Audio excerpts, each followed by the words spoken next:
The Galactic Council had ruled the stars for 12,000 years. 18 powerful species sat on the council, and they believed themselves to be the greatest beings in the universe.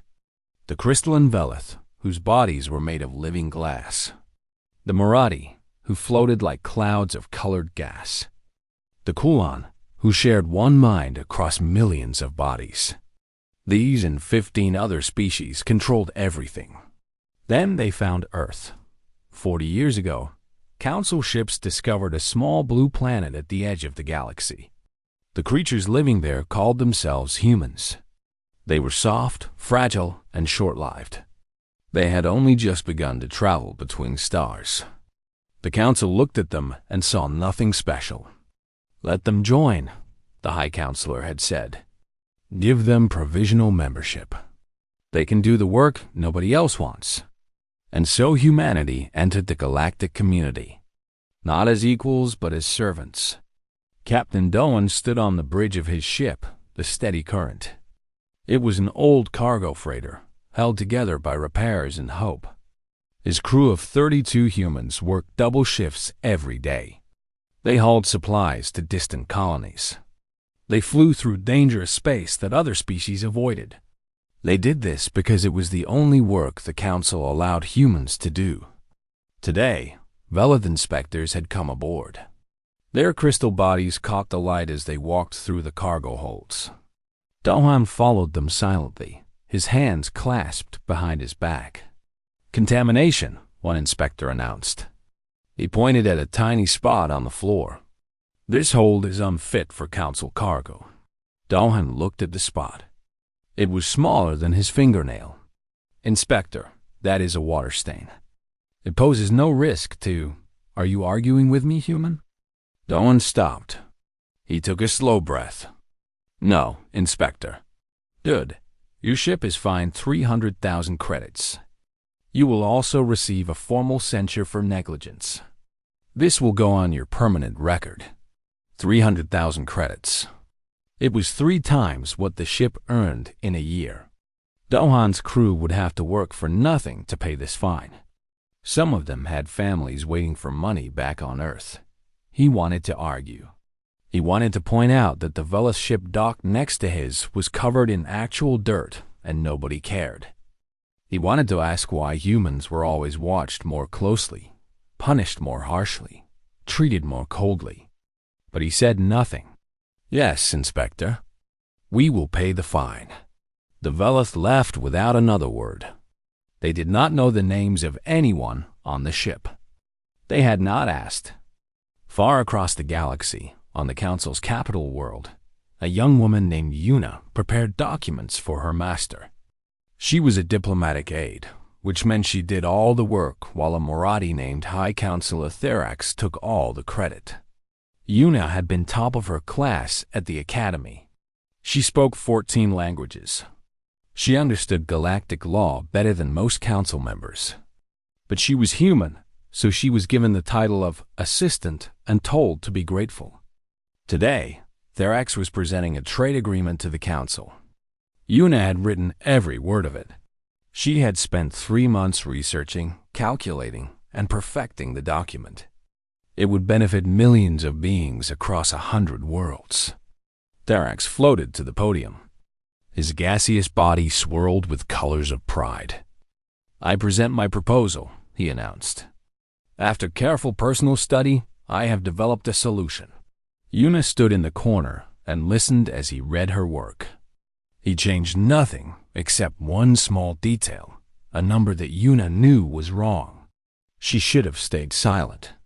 She knew this, but the wrong number would cause problems. Real problems. Shipments would go to the wrong places. Colonies would run out of medicine. "High Counselor," she said softly during a pause.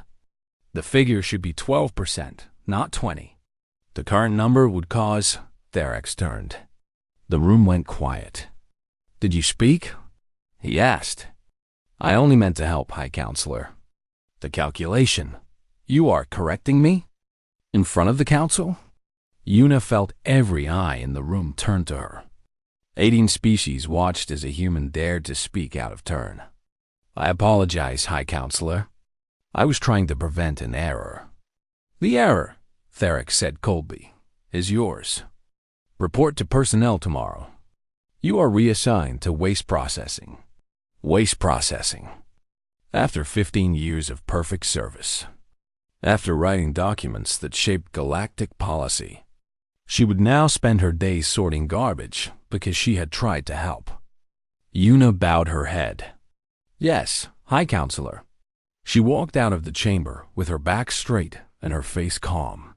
She did not cry until she reached her quarters. On the Kuan homeworld, Dr. Taiwu was packing his laboratory. For 5 years, his team of human scientists had studied a plague that was killing millions of Kalan. They had found a cure. Yesterday, Council soldiers had arrived. They seized all the research. They announced that Kulan scientists had developed a treatment. The human team was dissolved, effective immediately.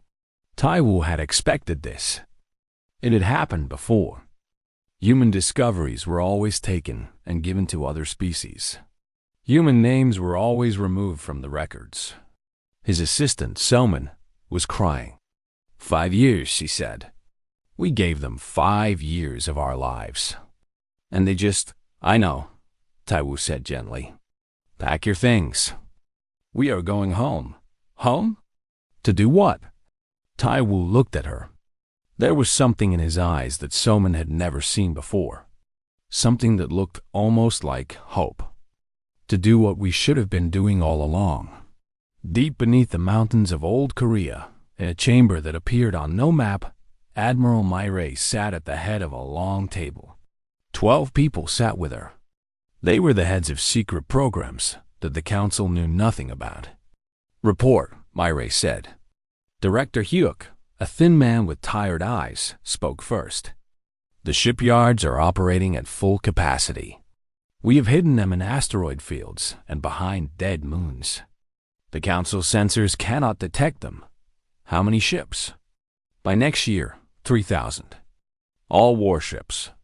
All better than anything the Council has. Myray nodded. And our people? Returning slowly, said Dr. Yejin, a woman who led the Cultural Preservation Program.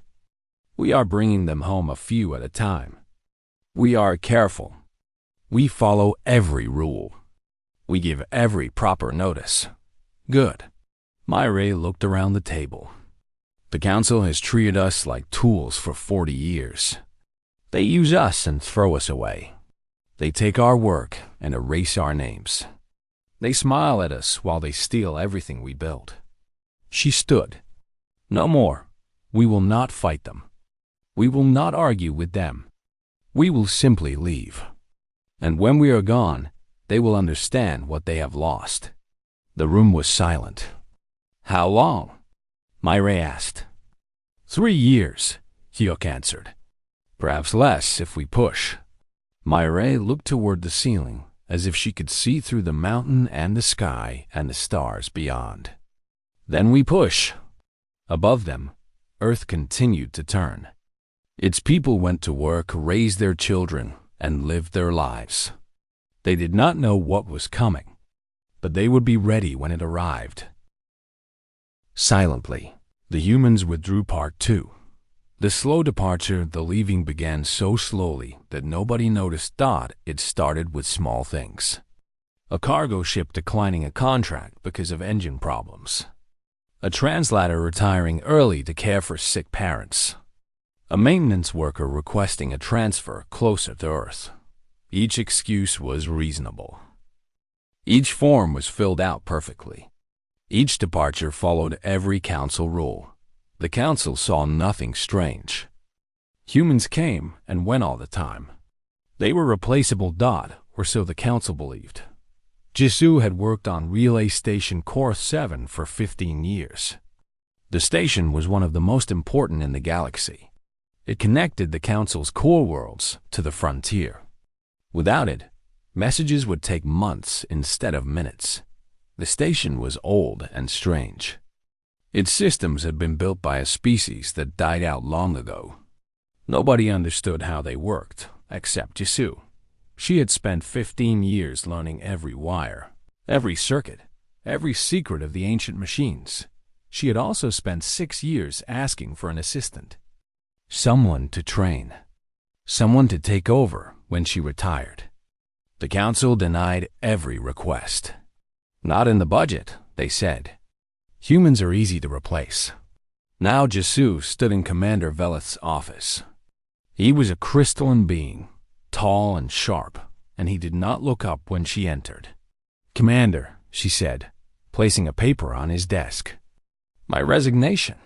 He glanced at it without interest. "Find a replacement first. I have requested a replacement for 6 years. None were approved. Then you cannot leave." Jisoo had expected this. She did not argue. She simply spoke. Under Council Labor Code 447.3, a provisional species worker may end employment with 30 standard days' notice if no replacement has been provided within 5 years of initial request. I have given 45 days' notice. The law is clear. The commander looked at her. For the first time in 15 years, he actually looked at her. "You are quoting regulations to me?" "I am following them, Commander, as I have always done."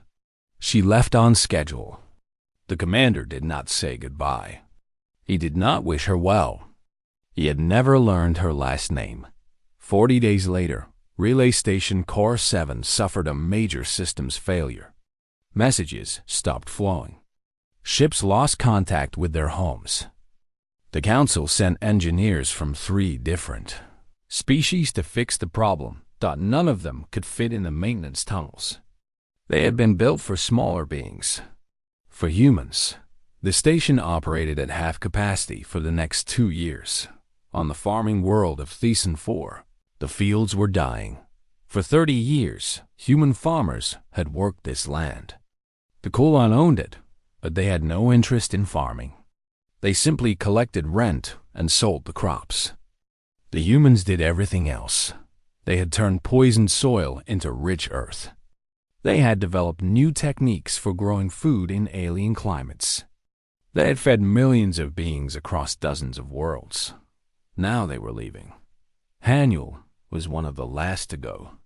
He had spent 20 years building a farm from nothing. He had planted every tree, dug every well, trained every worker. The Kulon landlord had never once visited. "You cannot leave," the landlord said through a video screen. "The harvest season is beginning." "My contract ended last month," Haniel replied. "I offered to renew it, but you rejected my terms. Your terms were ridiculous. You demanded fair wages. You demanded ownership shares. You demanded respect." Haniel smiled. It was not a happy smile. "Yes, I did. No human has ever made such demands. You should be grateful for what we give you." "I am grateful," Haniel said. "Grateful to finally go home." He ended the call. Behind him, his bags were already packed. 6 months later, the farms of Thesan 4 produced almost nothing. The Kulon did not understand the irrigation systems. They did not know which chemicals to use. They did not know that certain plants needed to be rotated with others. They had never asked Dot at the Council's Bureau of External Trade. Yoonji was organizing her files for the last time. She had worked here for 20 years. She had built the entire filing system from nothing. Every trade agreement, every shipping contract, every economic report passed through her hands. She knew where everything was. She knew how everything connected. Her Marathi supervisor floated past her desk. "You are still here? I thought your resignation was effective yesterday." "Today is my last day," Yoonji said politely. "I am organizing everything for my replacement." Good. The supervisor barely slowed down. "Make sure it is all in order." Yoonji continued working. She labeled every folder. She organized every document. She cross-referenced every file. When she finished, the archive was perfect. What she did not do was explain any of it. The filing system worked. beautifully if you understood it. But Yunji had designed it based on human logic, human categories, human ways of thinking. To anyone else, it looked like chaos. She had offered to train a replacement. The offer had been declined. Humans are easy to replace, they had told her. 3 months after Yunji left, the Bureau of External Trade could not find a critical shipping agreement. The resulting confusion cost the Council 12 million credits. On Earth, the changes were happening faster now. Factories that had produced goods for alien markets were building something new. The products they made now stayed on Earth. Universities that had sent their best. Students to serve the Council were keeping them home. The minds that had solved alien problems would now solve human ones. In the shipyards orbiting Earth, Korea, and India, workers labored day and night. They were not building cargo ships anymore. They were building something else. Something the Council had never seen. Admiral Myri reviewed the weekly reports in her underground office. Maps covered the walls. Data screens showed the position of every human in Council space. The Exodus is ahead of schedule, Director Hyuk reported. 73% of our people have returned home. The remaining 27%? Essential positions. They maintain communications, monitor Council movements, and document everything. They will leave last. Dr. Yejin spoke next. The cultural archives are complete. Every discovery they stole from us is documented. Every scientist whose name was erased is recorded. Every piece of our history they tried to take, we have saved it. Myrain nodded slowly. And the Council suspects nothing? Nothing. They attribute the problems to human laziness. Their own reports call us characteristically unreliable. Hyuk almost smiled. They are explaining away their own collapse. Good. Myrae stood and walked to the window. Outside, she could see the Korean mountains stretching to the horizon. Her grandmother had walked these hills. Her great-grandmother had farmed this land. 1,000 generations of her family had lived and died on this earth. For 40 years, they treated us like tools, she said quietly. They used us and threw us away. They looked at us and saw nothing. She turned back to her team. Soon, they will look at us and see everything. And by then, it will be too late. Above the earth, ships were gathering. Thousands of them, hidden in the dark spaces between planets. They carried no cargo. They bore no trade markings. They were waiting. And across the galaxy, humans were coming home. One by one, family by family, ship by ship. They followed every rule. They gave proper notice. They did nothing wrong. They simply left. The Council, busy with its important business, did not notice the silence growing around them. They did not see the empty desks, the unstaffed stations, the positions that went unfilled. By the time they understood what was happening, it would already be over. The humans were going home, and they were not coming back. Silently, the humans withdrew. Part 3. The day of silence, the Council chamber was the largest room in the galaxy. Its ceiling rose so high that clouds formed near the top. Its walls were covered with the flags of 18 species. Its floor could hold 10,000 beings at once. Today, it held only the High Council itself. 18 leaders of 18 races gathered to solve what they called the human problem. High Councilor Therax floated at the center of the chamber. His gaseous body swirled with colors of anger. The reports are clear, he announced. Human workers are abandoning their posts across the galaxy. Relay stations are failing. Shipping routes are collapsing. Agricultural worlds are starving. This is their true nature, said Councillor Keth of the Voeth. Her crystal body chimed with disgust. We gave them everything. We allowed them to join our great civilization. And this is how they repay us, with laziness and abandonment. I agree, said the Kulan speaker. A million voices spoke through one mouth. Humans have proven themselves unworthy of our trust. We must take action. Thorax pulsed with satisfaction. I have prepared a resolution. Resolution 7712. The remediation of human deficiency. The document appeared on every screen in the chamber. The council members read its contents. Some nodded. None objected. The resolution was simple. It would remove humanity's provisional membership. It would reclassify Earth as a protectorate under council control. It would authorize council forces to restore proper administration to human territories. In simple words: invasion, occupation, control. The vote will now proceed, Thorax announced. All in favor?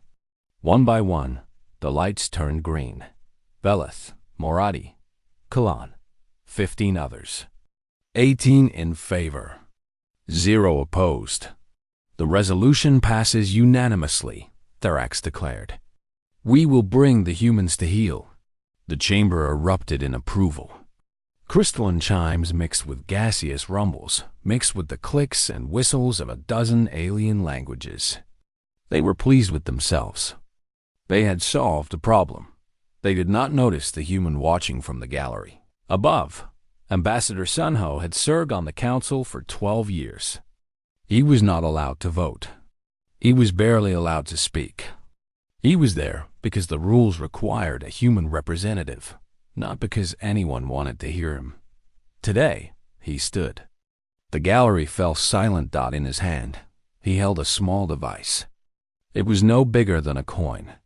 On behalf of Earth and all her children, Sunho said, his voice carrying across the vast chamber, I invoke Article 1, Section 1 of the original Charter of the Galactic Council. Thorax laughed. It was an ugly, bubbling sound. The Charter? You cannot invoke the Charter. You are provisional members.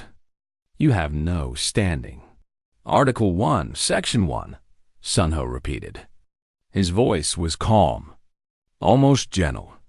Any species may withdraw from the council if a resolution is passed that threatens their sovereignty without their consent. Withdraw? Councillor Keth's crystals rang with amusement. Withdraw to where? You have no fleet, no allies. You spent 40 years proving you cannot survive without us. You think we have no fleet? Sunho asked. We know you have no fleet. We have watched you carefully. You have cargo ships, transport vessels. Nothing more. Sunho smiled. It was the first time any council member had ever seen a human smile like that. It was not warm. It was not friendly. It was the smile of someone who knew something they did not. He pressed the device across the galaxy. Every human received the signal at the same moment. On Relay Station Korath 7, the 3 remaining human technicians set down their tools. They did not speak. They did not hurry. They simply walked to the shuttle bay and boarded the ship waiting for them. On Thesan 4, a handful of humans were still advising the Kulan on agricultural problems. They closed their computers, picked up their bags, and headed for the spaceport. On 100 other worlds, in 1,000 other places, humans stopped what they were doing. They finished their current tasks carefully, properly, following every rule. Then they left. In the council chamber itself, the change was immediate. The human staff, cleaners, caterers, document handlers, maintenance workers, stopped moving.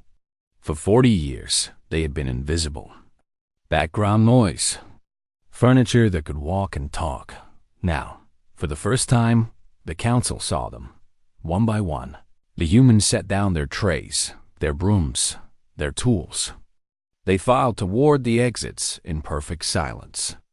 No one shouted. No one ran. No one caused any trouble. They simply left.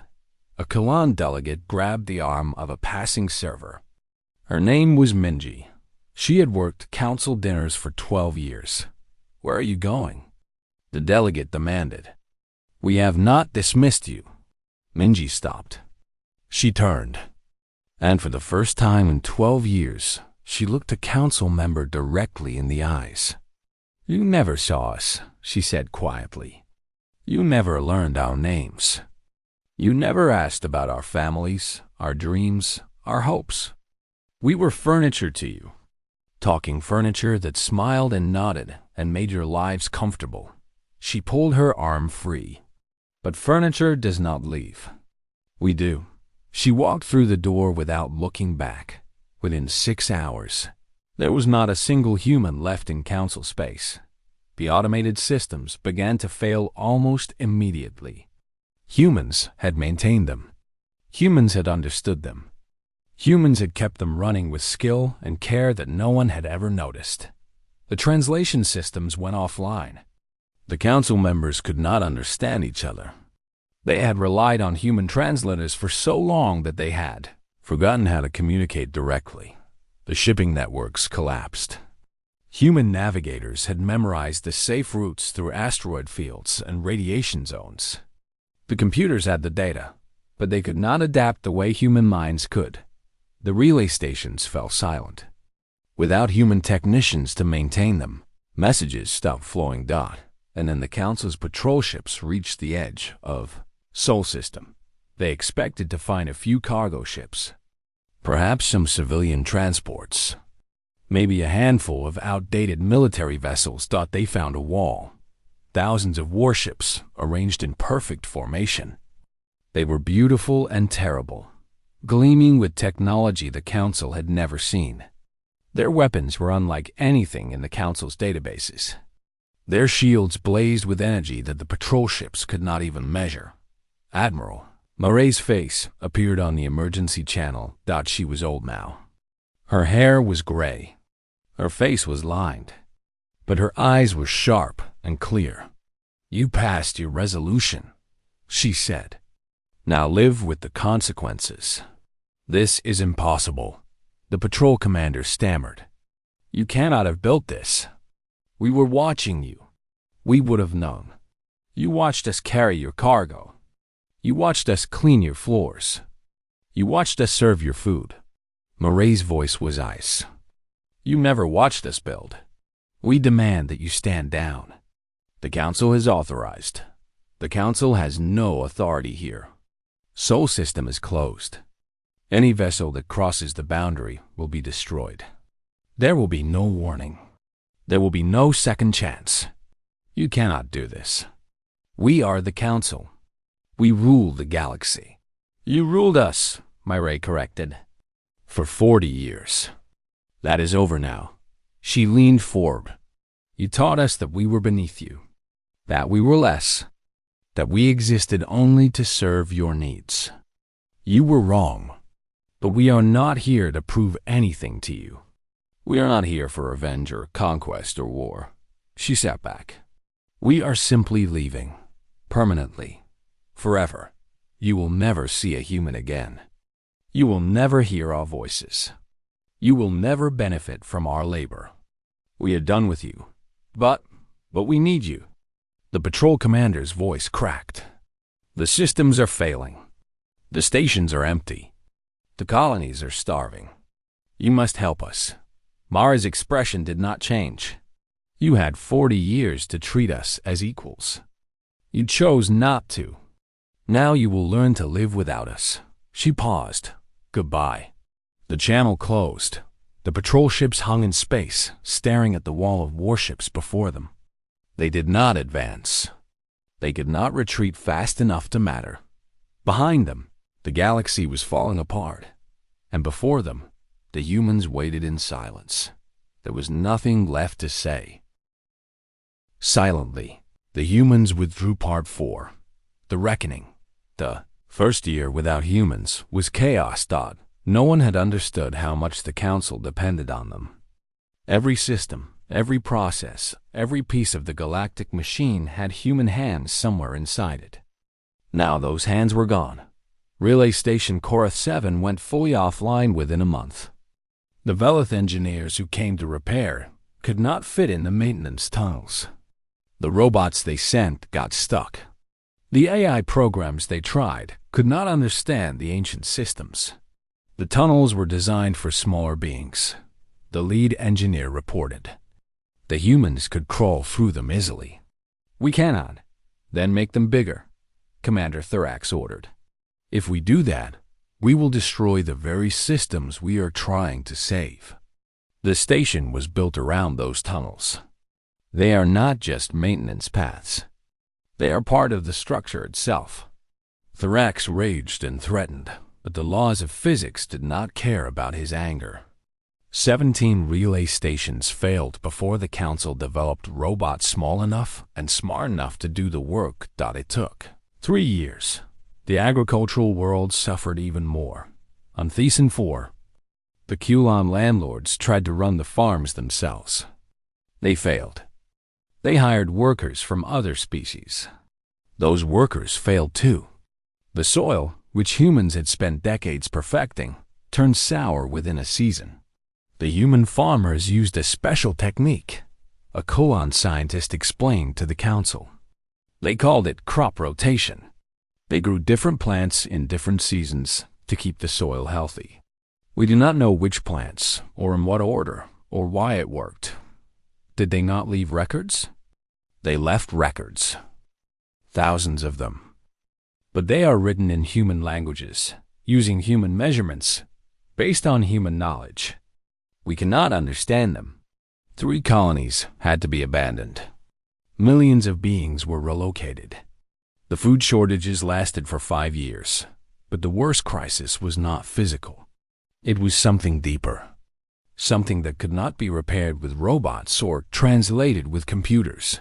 Counselor Veratham the Velith stood before the Council. She was young for her species, barely 3,000 years old. She had opposed Resolution 7712. Though her objections had been ignored, now she spoke the words that no one wanted to hear. We must ask ourselves how we failed to see this coming. There was nothing to see, Thorax replied. His gaseous body still swirled with arrogance, even after everything. The humans tricked us. They pretended to be servants while building weapons. They are liars and traitors. They cited our own laws, Vareth interrupted. Every resignation followed proper procedure. Every departure was within their rights. They did not trick us. They simply used the rules we created. They built a fleet in secret. They hid weapons from us. We forbade them from developing technology. Did we ever ask what they were doing instead? Did we ever visit their homeworld? Did we ever look at them as anything other than servants? The chamber fell silent. Vareth walked to the center of the floor. Her crystal body caught the light and scattered it in 1,000 directions. We called them primitive, she said. But they learned our systems faster than any species in history. We called them emotional and weak. But they executed a 40-year plan with perfect discipline. We called them inferior. But they built weapons we cannot understand while we were not looking. She turned to face the Council directly. They knew us better than we knew ourselves. They understood our laws, our weaknesses, our blind spots. They saw that we could not imagine them as a threat because we could not imagine them as equals. And they used that blindness against us. Then we should punish them. The Kulon speaker demanded. Send a fleet. Crush them. Show them what happens when lesser species defy the Council. Admiral Korth of the Velith military stepped forward. His crystal form was scarred from centuries of warfare. He was not afraid of battle, but he was afraid of this. We sent probes to the Sol system boundary, he said. The humans destroyed them from 40,000 kilometers away. Our best weapons have a range of 12,000. Their shields absorbed everything we could throw at them without any visible damage. Impossible, observed. Korth activated a holographic display. It showed the human fleet thousands of ships arranged in perfect formation. We also detected construction activity in their system. They are still building. Every month, their fleet grows larger. How can this be? We controlled them. We watched them. We watch them work, Korth said quietly. We never watch them think. The display changed, showing graphs and charts that told a terrible story. Council shipping capacity down 40%. Manufacturing output down 35%. Communication delays averaging 12 days instead of 12 hours. They were everywhere, Korth continued. Maintaining our stations, running our systems, moving our goods. We never trained replacements because we never imagined needing them. Now they are gone and we are crippled. On the frontier worlds, the anger was even sharper. The Deleth of the Mayan colony Craxus III sent a message to the council. It was not polite. You promised to protect us, she said. You promised that the council's wisdom would keep us safe. Instead, you drove away the only beings who knew how to keep our life support running. My people are dying because you could not treat humans with basic respect. Watch your tone, Therax warned. My tone? Delaf laughed bitterly. You passed a resolution to invade their world. You voted to steal their freedom. And now you are surprised that they left? You are surprised that they prepared for this. Similar messages came from dozens of worlds. Some were angry. Some were desperate. All asked the same question. Why? Why had the council treated the humans so badly? Why had they taken their work and erased their names? Why had they looked at beings who could cure plagues, build stations, and feed entire worlds and seen only servants? There were no good answers. In the council chamber, Verith made a proposal. We should send a diplomatic mission to the Sol system, she said. Not to threaten, not to demand, to apologize, to ask for peace. Apologize? Therax was outraged. The council does not apologize to lesser species. Then the council will continue to fall apart. Varath's voice was hard. Look around you. Our economy is collapsing. Our systems are failing. Our people are suffering. And you want to talk about pride? I want to talk about justice. The humans defied us. They must be punished. How? Our fleet cannot reach them. Our economy cannot support a war. Our people are already angry at us for causing this crisis. Vareth stepped closer to Therax. What punishment do you propose, High Counselor? What action will make this better instead of worse? Therax had no answer. The council voted. For the first time in memory, a resolution was defeated.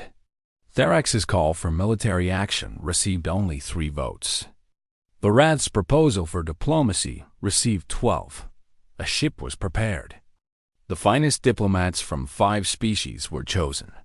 They carried messages of peace, offers of reconciliation, and hardest of all, an official apology from the Galactic Council. The ship traveled to the edge of Sol System. It broadcast its peaceful intentions on every frequency. It waited and waited and waited after 30 days. The ship returned home. The humans had not responded. They had not attacked. They had not threatened. They had simply said nothing. The silence was worse than any weapon, because it meant the humans were not interested in talking, that it meant they were not interested in forgiveness, that it meant they had truly, completely, permanently moved on, and the council was left alone with the consequences of its actions. Silently, the humans withdrew. Part 5. The long silence. 20 years passed. The galaxy learned to survive without humans. It was not easy. It was not quick. But slowly, painfully, the council adapted. New workers were trained. New systems were built. New technologies were developed to replace what had been lost. The Veleth learned to build robots for maintenance. The Kulan learned to farm their own worlds. The Marathi learned to navigate their own ships. It was harder than anyone expected. Work that humans had done easily took other species years to master. Progress that would have taken humans a generation took the Council 3, but they had no choice. Pride could not run a relay station. Arrogance could not grow food. They learned or they died. Sol system remained closed. The human fleet never moved. The warships never attacked. They simply waited at the boundary, silent and patient, year after year. Sometimes the Council sent diplomatic ships. Sometimes they sent trade proposals. Sometimes they sent apologies written by the finest poets of a dozen species. The humans never responded. Hi, Council of Vareth, who had risen to lead the Reformed Council, understood what this silence meant. The humans were not punishing them. They were not threatening them. They were simply finished with them. There was no hatred in that silence. There was something worse, Dodd. There was nothing. Vareth authorized one final mission. Not a fleet or a probe, but a single small ship, unarmed, carrying only a message. The ship was captained by Corthian, a young Veleth. He had been born after the withdrawal. He knew humans only from history files and the bitter stories of his elders. His orders were simple. Reach the boundary, transmit a message, and wait. The journey took 3 weeks. Corthian spent the time reading everything the Council had recorded about humans. Their history, their culture, their achievements. The more he read, the more confused he became. These beings had cured the Kalam plague. They had built the communication networks that connected the galaxy. They had turned poisoned worlds into gardens. And the Council had treated them like servants. Why? He found no answer in the records. Only silence. When he reached Sol System, the human fleet was waiting. Thousands of ships, exactly where they had been 20 years ago. Their weapons were powered down, but their shields glowed with energy. Corthian transmitted his message. I am Corthian of the Veleth. I come in peace. I carry no weapons. I seek only to speak. Then he waited. For 1 day. Nothing happened. For 2 days. Nothing happened. On the 3rd day, Corthian began to lose hope. Perhaps the humans had truly given up on communication forever. Then, on the 4th day, a small vessel emerged from behind the fleet. It was a shuttle, human in design, but sleeker and more advanced than anything Corthian had ever seen. It moved with a grace that made his own ship look clumsy. A face appeared on his screen. She was old. Her hair was gray, her face lined with years. But her eyes were sharp and clear, full of an intelligence that made Corthian feel very young. Admiral Myray, still alive, still watching. You've changed, she observed, studying him through the screen. Veleth used to project superiority the moment they entered a room. You don't. Interesting. We have learned, Corthian said carefully. The Council has changed. We wish to apologize, to make amends, to invite humanity to return to the galactic community. Moray's expression did not change. Return, she repeated, to the community that called us inferior, that stole our discoveries, that erased our names, that voted to invade our homeworld. We were wrong. We acknowledge. You were wrong, Myray agreed. And we left. That was the consequence. Not punishment, consequence. But after 20 years, surely what? Myray leaned forward. What has changed? Your economy has recovered. Your systems function again. You have proven you can survive without us.